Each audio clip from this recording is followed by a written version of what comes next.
일본에 아주 유명한 신문이 있습니다. 요미우리 신문이라는 신문인데요. 지난달 18일, 그러니까 작년 12월 18일이 되겠습니다. 한 여론조사 결과를 보도를 했는데요.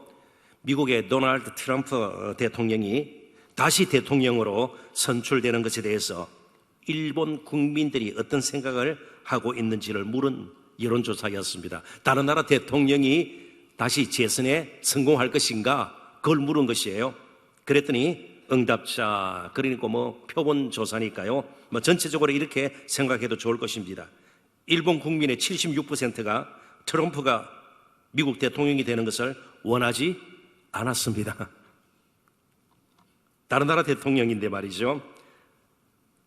아마 그의 재선이 일본 혹은 일본 국민들에게 부정적인 영향을 미칠 것이라고 생각했기 때문입니다. 우리나라 국민들은 어떤 생각을 하고 있는지 모르겠습니다. 아무튼 제가 이 통계를 인용하면서 강조하는 것은 다른 데 있지 않습니다. 트럼프 대통령뿐만 아니라 우리 자신의 말도, 생각도, 행동도, 삶도 어떤 모양으로든 다른 사람에게 직접 혹은 간접적으로 영향을 미친다는 것입니다. 아니, 나의 생각이요, 나의 말이, 나의 행동이, 나의 삶이 직접 간접으로 다른 사람에게 영향을 미칠 수 있다는 사실 앞에 우리는 우리의 신앙을 점검해 보아야 합니다. 영적 성숙은 우리의 소명일 뿐만 아니라 삶의 모든 영역에서 이루어져야 합니다. 그러니까 일상생활 가운데서도 우리 영적 성숙의 흔적이 나타나야 된다는 것이에요. 우리의 영적으로 자라고 있는 모습이 일상생활 가운데서도 보이는 것이 되어야 합니다. 20년 전에 나를 보았던 친구가 20년 후에 나의 모습을 보면서 야, 예수 믿고 많이 달라졌네, 최소한 그 정도의 말 한마디 정도는 들을 수 있어야 된다는 겁니다. 너 왜 교회 다니냐, 그런 모양으로 살면서. 이건 굉장히 수치스러운 것 아니겠어요? 그래서 영적 성숙은 우리의 소명일 뿐만 아니고 일상생활 가운데서 흔적을 남겨야 되는 것입니다. 물론 우리는 기도 열심히 해야 합니다. 저 자신도 그렇게 바랍니다. 개인적으로도 그렇습니다. 교회에서 봉사도 열심히 해야 합니다. 교회 모임에 적극적으로 참여해야 합니다. 그것 자체가 나쁜 것이 아니고 좋은 일입니다. 권장해야 되고요. 우리가 정말 성도로서 그런 책임이 다 있습니다. 그러나 그러한 것들을 무조건 영적 성숙의 흔적으로 이해해서는 안 된다는 겁니다. 왜냐하면 기도와 봉사에 열심히 있는 사람이라도 일상생활 가운데서는 믿지 않는 이웃들의 수준에도 못 미치는 삶을 사는 경우들이 있기 때문입니다. 목회자 예외일까요? 아니요. 그럴듯한 설교를 하고 상당히 여러 가지 면에서 카리스마를 갖추었는데 실제로 생활 가운데서는 형편없는 그런 모습으로 드러나는 경우들이 있죠. 그건 영적 성숙의 흔적이 결코 아닐 것입니다. 저 자신을 생각해 봅니다. 어떤 면에서예요? 너무 일반화되는 것은 조심스럽다, 그런 뜻입니다. 제가 사는 아파트에 경비원이 저를 보고 역시 목사는 좀 다르구나, 그렇게 인정을 할 때 저는 목사다운 목사라고 그래도 어느 정도는 제가 수긍할 수 있는 것이고 여러분들께서도 그걸 받아들일 수 있는 것이죠. 제가 설교하는 것만 보고 사람들이 제가 얼마만큼 영적으로 성숙했는가는 사실 알 수가 없는 경우가 흔합니다. 그래서 오늘 그런 좀 생각들을 가지고 본문을 좀 더 깊이 나눠보기를 원합니다. 자, 한번 본문을 보시죠. 에베소서 5장 8절입니다. 같이 한번 읽어볼까요? 다 같이 읽습니다. 너희가 전에는 어둠이더니 이제는 주 안에서 빛이라, 빛의 자녀들처럼 행하라. 아멘. 빛은 퍼지지 않아요. 다 비춥니다. 그죠? 폭넓게 빛은 존재감을 가지고 있습니다. 그래서 성경에도 사람의 삶을 밝음과 어두움으로 그 개념을 사용하면서 대조하는 경우들이 흔합니다. 그래서 오늘 본문은 성도의 영적 성숙을 빛과 어둠의 개념을 가지고 서로 대조함으로 설명을 하고 있습니다. 여기 빛과 어둠은 단순히 관념적이거나 철학적인 개념이 아니라 철저하게 윤리, 도덕적인 의미를 지닌 말들입니다. 성도들이 빛의 자녀가 되었다, 이 말은 삶에서 윤리성이 혹은 도덕성이 회복되었다는 말로 이해해도 충분합니다. 왜냐하면 지금 5장 전체가 그런 내용들을 담고 있기 때문에 그렇습니다. 무슨 사색의 산물이라든지 빛과 어두움을 막 철학적으로 관념적으로 생각을 하고 그런 것이 아니라는 것이에요. 실제로 삶으로 연결되는 것이라는 겁니다. 본문 앞에서 이미 여러 가지로 언급을 했습니다. 성적으로 문란한 것, 탐욕으로 가득 찬 것, 거짓 가르침으로 사람을 미혹하는 것, 그리고 우상숭배가 다 어둠에 속한 일이에요. 어둠에 관한 일입니다. 그러니까 빛에 관한 일은 반대로 다른 것일 수 있다는 것이죠. 그러니까 다 이게 윤리적이고 도덕적인 관점에서 이해할 수 있는 것이 빛이고 어둠이라는 것입니다. 아무튼 성도들이 어둠에서 빛이 되었다는 말은 한마디로 삶의 극적인 변화가 일어났다는 것을 뜻합니다. 왜요? 어둠과 빛은 아주 극적으로 대조되는 것이기 때문에 그렇습니다. 정말 어둠이 빛이 된 것입니다. 아무튼 이제 그리스도 안에 있으면 저와 여러분은 빛입니다. 우리가 어떤 존재인가를 이것보다 더 명확하게 가르쳐주는 성경의 예도 흔치 않습니다. 예수 믿으면 갑자기 사업이 잘 되다든지 성적이 올라가다든지 갑자기 병이 고쳐지고요, 가정에 없던 좋은 일들이 막 생기고요, 그래서 늘 잔치를 벌이게 되고, 안 그럴 수도 있는 거 아니겠어요? 그렇지만 확실한 거 한 가지는요, 어둠에서 빛이 되는 겁니다. 엄청난 신분의 변화가 일어난 것입니다. 어둠에서 빛이, 그렇다면 이게 관념적이고 철학적인 것이 아니기 때문에 삶의 변화가 일어났다, 그렇게도 우리가 이해할 수 있는 것이에요. 아무튼 우리가 빛이기 때문에 빛의 자녀들처럼 행하라고 오늘 본문에도 우리에게 말씀을 주고 있습니다. 빛의 자녀라는 말은 우리가 빛으로 말미암아 존재하게 된 사람이며, 또 빛이 이제 우리의 존재 양식일 뿐만 아니고 살아가는 삶의 방식이 되었다. 그렇다면 이제 빛으로 산다는 것이 뭘까? 좀 구체적으로 보아야 될 것 아니겠어요? 자, 9절을 보십시다. 9절도 같이 한번 읽어봅니다. 빛의 열매는 모든 착함과 어려움과 진실함에 있느니라. 아멘. 빛으로 산다는 것은요, 빛의 열매를 맺는 것이고요, 빛으로 산다는 것은 모든 착함과 어려움과 진실함으로 사는 것이다. 그죠? 빛으로 산다는 것은 모든 착함과 어려움과 진실함에 있느니라. 모든이라는 말을 썼습니다. 어떨 때는 그렇게 살고 상황에 따라서는 달라지고가 아니고, 모든, 나에게 불이익이 온다 할지라도, 내가 비방을 당한다 할지라도, 내가 억울한 일을 겪는다 할지라도 항상 착함과 어려움과 진실함에 있느니라. 자, 그렇다면 착하다, 좀 순하고 말이죠, 성격이 온순하다, 그런 뜻인가요? 아니에요. 여기서 사용된 단어가 폭넓게 포괄적인 의미를 지르는데요, 착함, 선함, 이 말은 특별히 이웃의 필요에 민감한 것을 의미합니다. 착하다는 것은 이거 그냥 해야 할 말도 하지 못하고 늘 착하게, 정말 이거 순하네, 이게 아니고요, 이웃의 필요에 민감한 것이 착함입니다. 이 단어가 대표적으로 사용된 것이 선한 사마리아인이래요. 선한, 동일한 단어를 쓰고 있습니다. 사마리아인, 그 사람이 성격이 온순한지 질 알 수가 없어요. 아내에게는 아주 불경한지 그런 알 수가 없잖아요. 그런데 예수님께서 든 비유의 그 선함은요, 강도 만나 쓰러져 있는 자를, 그냥 지나치 않는 이웃의 필요에 민감한, 자신의 돈을 들이고요, 손해를 볼 수 있는 것이에요. 돌아올 곳이 아무것도 없는 것이에요. 대가를 바라지 않는 것이에요. 이웃의 필요에 민감한 것이 진정한 선함입니다. 착함입니다. 그래서 때로 자비로도 번역할 수 있는 말이기도 해요. 어려움이 무엇입니까? 어려움은 근본적으로는 바르다예요. 바르다. 어려움은 바른 방법 혹은 방식을 의미합니다. 삐뚤어지고요, 쏘기고 이런 것이 아니에요. 부당하게 감추어서 이런 뜻이 아니고 바른 방법으로, 바른 방식으로 사는 것이에요. 그리고 진실함은 신뢰를 줄 만한 삶의 태도 혹은 신실함으로 이해하시면 좋겠습니다. 이게 다 삶의 태도 혹은 삶의 방식에 가는 것들이 아니에요. 성도들 한 사람 한 사람이 하루하루를 살아가야 하는 일상생활 가운데서 살아가는 삶의 모습입니다. 단순히 예배하거나 기도하거나 찬양하거나 심지어 설교할 때 나타나는 모습만은 아니다 이 말이에요.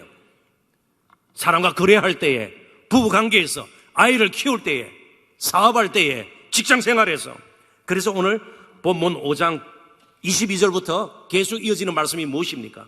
이러한 빛의 모습이 어디서 드러나야 되는가? 부부관계에서, 부모와 자녀와의 관계에서, 종과 상전과의 관계에서, 삶의 모든 영역에서 이런 빛됨이 드러나야 된다. 우리가 너무나도 잘 알고 있는 것이죠.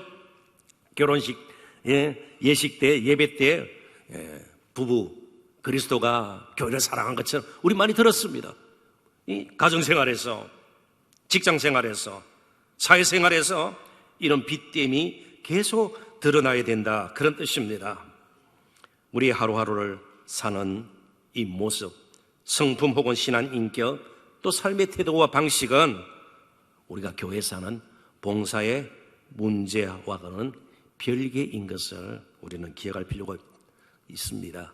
봉사가 필요 없다든지 나쁜 것이라 그런 뜻이 아니에요. 기도하지 말자는 뜻도 아니에요. 성경을 더 가까이 대하고요, 더 깊이 우리가 묵상하고 필요하지만 이러한 것들이, 우리가 깨달은 지식이, 각성이 다 일상생활 가운데서 빛으로 드러나야 된다는 겁니다. 자, 그렇다면 영적 성숙의 흔적을 일상생활 가운데서 드러내며 어떻게 좀 구체적으로 살 수 있을지 저희들이 잠시 살펴보고 이제 기도하기를 원합니다. 저는 세 가지를 생각을 하게 됩니다. 첫째는 우리 자신이 바뀐 신분에 대해서 확신을 가져야 합니다. 내가 빛이라는 사실을 늘 잊지 말아야 합니다. 내가 어둠인지 빛인지 구분도 못하고 희미하게 살아서는 안 된다는 걸. 우리 자신의 바뀌신 신분, 나는 이제 주 안에서 빛이라는 확신이 필요합니다. 그런데 이 빛은 빛됨을 자랑하고서만 존재하는 것은 결코 아닙니다. 우리가 빛이 된 것은 어두운 세상에 할 일이 있기 때문입니다. 어둠의 존재가 오히려 우리로 하여금 우리가 빛으로 살아야 할 책임을 더 강하게 만드는 겁니다. 세상이 워낙 어둡다, 그래서 나는 빛이다는 거예요. 이해가 되시나요? 세상이 워낙 어둡다 이러면 내 세상 망했다, 정말 이 썩을 세상, 그러지 말고 그래서 내가 빛이다, 이 어둠을 위해서 내가 존재하는. 마찬가지로 예수님께서 빛으로 오신 이유는요, 세상이 어둡기 때문이에요. 죄와 불의로 가득하기 때문에, 죽음의 정말 그늘진 힘 앞에 정말 맥을 못 추는 우리들을 불쌍히 여기셔서 빛으로 오신 것이에요. 구원의 빛으로 오신 것 아니겠습니까? 그래서 오히려 세상이 어두울수록 우리는 빛으로 살아야 될 더 책임을 느끼게 되는 것이죠. 이렇게 살아서는 안 되겠다, 그렇게 강한 마음의 욕구를 느끼게 되는 것이죠. 그러므로 교회 안에서만 눈부신 우리의 신앙이 되었으면 안 됩니다. 근데 우리가 저 자신부터 그럴 오류에 빠지는 경우들이 많아요.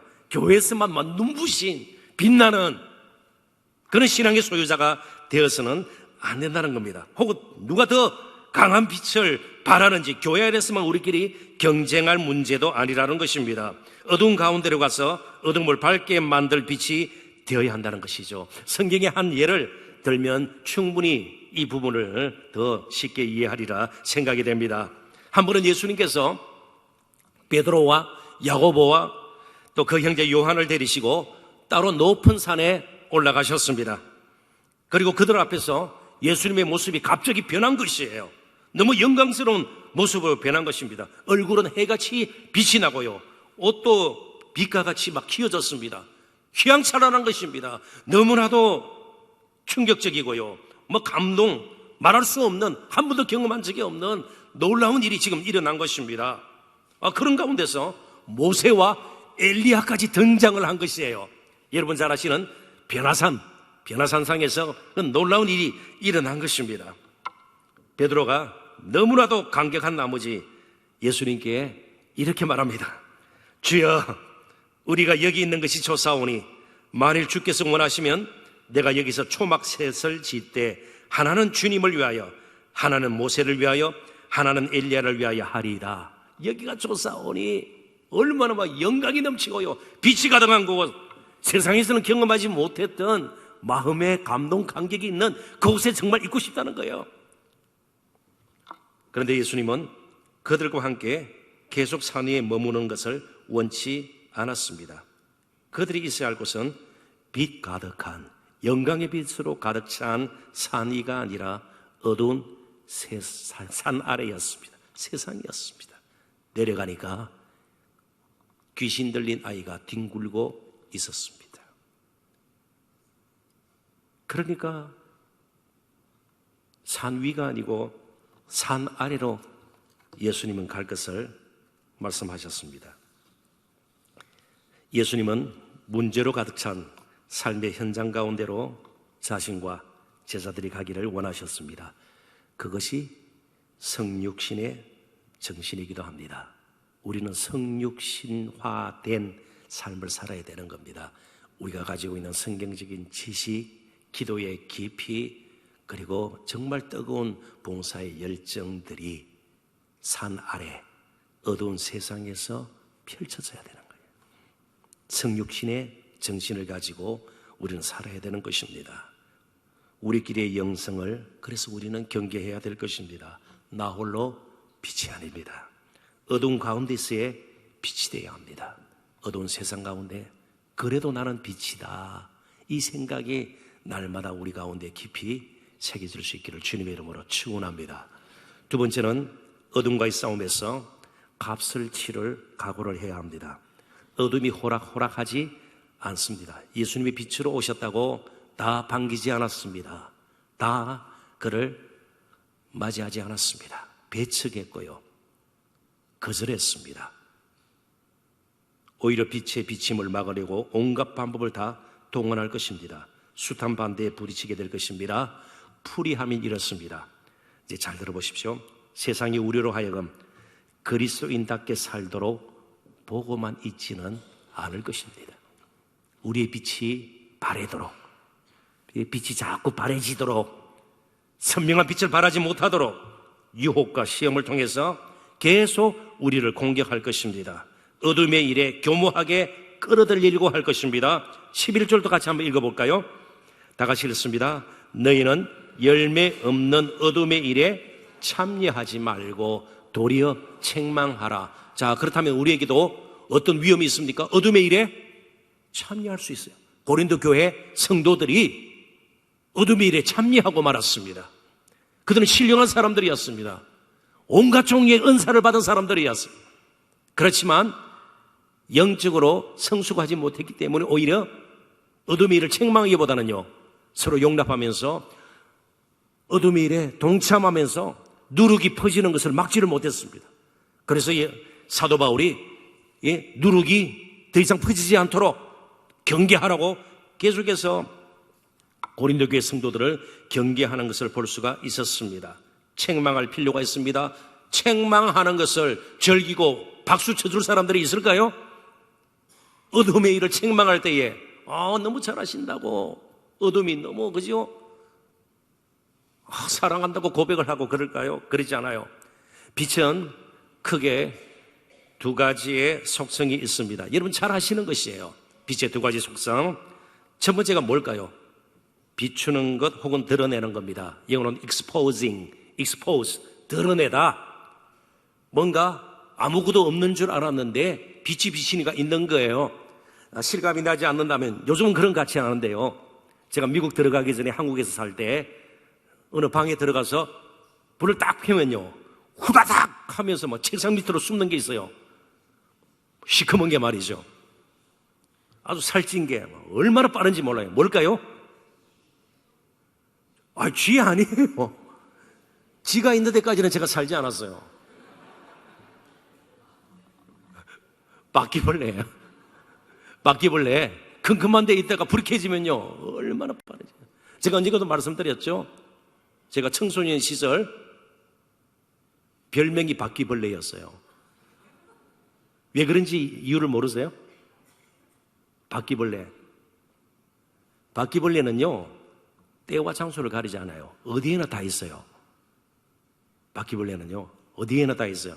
그래서 제가 깡패 친구도 있고, 아주 공부 못하는 친구도 있고, 우등생들하고도 친구고, 그래서 어디서나 다 있었어요. 그래서 제 별명이 바퀴벌레였습니다. 이 본문하고는 관계가 없는 것이에요. 빛의 첫 번째 특징이 무엇입니까? 비추내고 드러내는 거예요. 이 잘못된 건 잘못된 것이고요. 지금 우리의 모습이 이것이다. 바로 십자가가 휘황찬란하게 세상의 모습을 비춰주는 겁니다. 가로등처럼요. 그죠? 정말 환하게 비치는 터널 알 같은데, 그죠? 다리 위에 고속도로 인터체인지 같은데 위험한 데일수록 빛이 더 밝아야 되는 것이에요. 드러내야 되는 것입니다. 세상이 이런 모습이고, 정말 말씀의 빛이 또 우리에게 비칠 때 우리가 전혀 깨닫지를 못했던 우리의 모습을 볼 수 있는 것이에요. 그건 각성이 되는 것이죠. exposing, 드러내는 겁니다. 더 중요한 것이 뭘까요? 힘을 공급하는 것. 태양광 생각하시면 됩니다. 에너지화하는 것이에요. 힘이 되는 겁니다. energizing이 되는 것이에요. 빛의 두 가지 속성이 한 가지는요, 드러내는 것. 한 가지는 힘을 공급하는 것이에요. exposing, energizing. 이 두 가지가 빛의 속성이에요. 그래서 우리는 적극적으로 빛이 된다는 것은요, 잘못된 것 잘못된 것이다. 밤낮 비판만 하고 비난만 하고 세상이 썩었다 손가락질만 하고 돌을 던지고 이것으로 끝내서는 안 된다는 겁니다. 힘을 줘야 되는 거예요. 살려내어야 되는 것입니다. 이게 빛된 우리의 삶에 참으로 필요한 것이에요. 그러면 값을 치를 각오를 해야죠. 영광을 독차지하면서 인정을 받으면서 박수 갈채를 받으면서 힘을 실어주고 거의 불가능하다, 그런 뜻입니다. 예수님께서 우리에게 생명을 주시기 위해서 그분은 땅에 떨어져 죽는 한 알의 밀알처럼 자신을 내어주셨습니다. 자, 그렇다면 우리마저 빛을 감춘다면, 세상을 피해버린다면 세상은 더 망가지고 시들어버릴 것입니다. 저와 여러분의 존재가 세상의 복입니다. 그래서 우리는 자존감을 가지고 있어야 돼요. 건강한 자신감과 담대함이 필요해요. 뭐가 그래도 저와 여러분은 빛이에요. 세상을 드러내고 힘을 줄 수 있는 빛이라는 겁니다. 그래서 저와 여러분의 존재가 세상의 복이에요. 한번 따라해 보십시다. 우리의 존재가 세상의 복입니다. 짐이 되어서는 안 되고요. 저와 여러분이, 우리 교회가 이 신림동에 있는 게 지역사회의 짐이 되어서는 안 돼요. 복이 되어야 돼요. 복이 되어야 돼요. 저와 여러분이 하루하루 사는 것이 우리 주위에 복이 되어야 되는 것이에요. 제가 직접적으로 간접적으로 저와 여러분의 삶이 영향을 미친다고 그랬잖아요. 선한 영향을 미칠 수 있어요. 빛의 열매를 우리가 맺으면서 열매를 맺어야 합니다. 그런데 자칫 잘못하면 우리가 무엇에 익숙해지고 길들어지는가 하면 비난하고 비판하고 정죄하는데, 그쪽으로 자꾸만 익숙해지고 길들어지는 경향이 있어요. 잘못된 거 우리가 알아요. 그렇게 해서는 안 되는 거 우리가 알아요. 그릇된 거 우리가 알아요. 그렇지만 드러내는 것뿐만 아니고 우리는요, 힘을 주어야 해요. 살려내야 해요. 그래서 안대원 시인이 이런 시를 썼습니다. 아주 짧은 시인데요. 너에게 묻는다. 아시는 분들도 참 많을 겁니다. 연탄재 이야기입니다. 너에게 묻는다. 연탄재 함부로 발로 차지 마라. 너는 누구에게 한 번이라도 뜨거운 사람이었느냐? 반쯤 깨진 연탄, 언젠가는 나도 활활 타오르고 싶을 것이다. 연탄재, 그래도 자신을, 사람들을 따뜻하게 만들고요, 자기는 재로 변한 것이에요. 그러니까 연탄재 함부로 차지 마라. 너에게 묻는다. 너 자신도 활활 불타오른 적이 있는가? 값을 치를 각오를 해야 된다. 이게 영적 성숙의 흔적을 남기고 우리가 사는 또 다른 길입니다.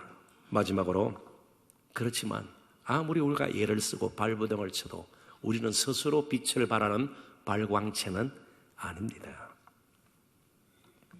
그 빛으로 나가야 합니다.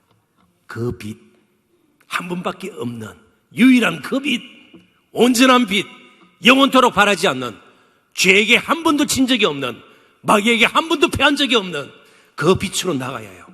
어둠이 감히 몰아낼 수 없는 그 빛, 진정한 빛인 예수 그리스도, 그분과 늘 우리는 함께 해야 되는 것이에요.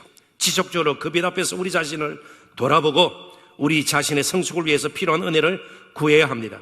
늘 그 빛이신 예수 그리스도와 함께 해야 합니다. 요한복음 8장 12절 같이 한번 읽어보도록 하십시다.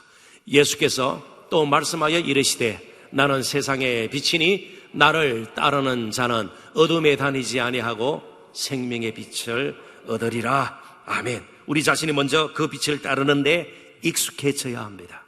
그 빛을 따르는데, 그 빛과 함께 하는데, 그 빛의 은혜를, 영광을 누리고 경험하는데 더 익숙해져야 합니다. 진정한 인생의 길은 어둠 속에서 방황하다가 정말 예수님을 만나 믿고 빛 가운데로 나아갈 때 시작됨을 우리가 먼저 경험하고 그 다음에 확신할 수 있어야 합니다. 우리가 숨어서 어둠 일에 참여할 이유가 어디가 있습니까? 그래서 사도 바울은 무엇보다도 이 예수님의 생명의 빛이, 영광의 빛이 드러난 복음에 대해서 이렇게 고백했습니다. 내가 복음을 뭐하지 아니하노니? 부끄러워하지 아니하노니. 부끄러워하지 아니하노니. 복음을 부끄러워하지 않았습니다. 그에는 복음의 빛이 있었습니다. 복음의 영광이 있었습니다. 저와 여러분이 이 세상을 살면서도 당당하게 살 수 있는 것은 딴 데 있지 않습니다. 그분, 바로 그 빛이, 그 복음의 빛이 우리와 함께하기 때문에 그렇습니다. 내가 복음을 부끄러워하지 않으니 우리는 이 땅을 사는 동안 그래도 빛으로 계속 살아야 합니다. 일상생활 가운데서 하루하루를 빛으로 살아야 합니다. 그리고 빛 가운데로 우리 자신이 날마다 걸어가야 하고 동행해야 되는 것이죠. 그러다가 우리는 어둠이 없는 곳에 분명히 이르게 될 것입니다. 영원한 영광의 빛으로 가득한 그곳에 이르게 될 것입니다. 요한계시록 21장 23절부터 25절을 제가 읽어드리면서 말씀을 맺고자 합니다. 들어보십시오. 성 안에서 내가 성전을 보지 못하였으니 이는 주 하나님 그 정능하신 이와 및 어린 양이 그 등불이 되심이라.